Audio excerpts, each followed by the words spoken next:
These confidential state documents obtained by CBS 21 That's a hard one. The state should look into cases like that. have people talking. I don't think I, as a parent, would allow that. It was late 2010 when a 26-year-old woman had filled out this welfare application form.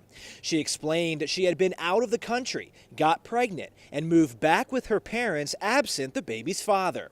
Under the resource section, the woman stated her parents made $191,000 a year, while having more than $810,000 just in retirement stocks, cash, and bonds.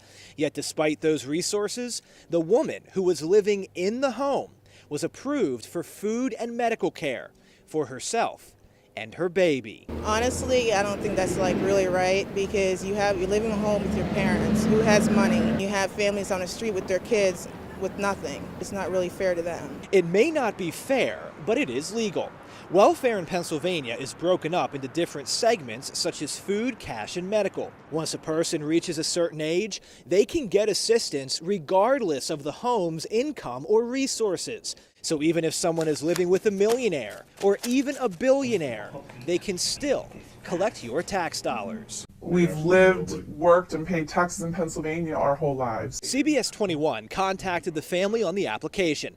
They agreed to speak with us anonymously. People can judge until they're in somebody else's shoes. And then what would they do? We asked a couple about the circumstances that led to their daughter applying for welfare, something they encouraged. Makes sense that this is why the program's there. For people that get stuck between a rock and a hard place, this was an adult child that we could have just said, you don't get to live here anymore. Do this on your own. And it would have cost the taxpayers of Pennsylvania a lot more because she would have gotten more benefits. We should be celebrating her success. I mean, she had a healthy child.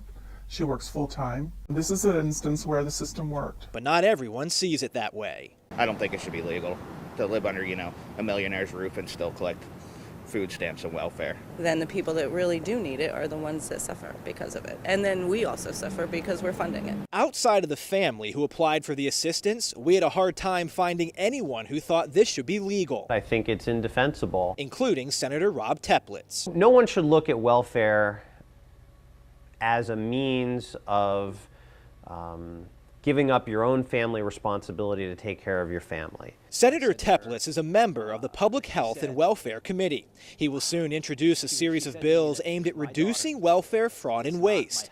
The reforms include improvements to IT, increased training, and now possibly this loophole, which he didn't know existed. From what you described, it sounds like that should not be happening. We need to look at what loopholes in the law would allow that to occur and close them. But this family warns that approach could have unintended consequences. What he'll do is perhaps send people out on the street, and then they'll be applying for more benefits. So there could be careful what you ask for, you might just get it.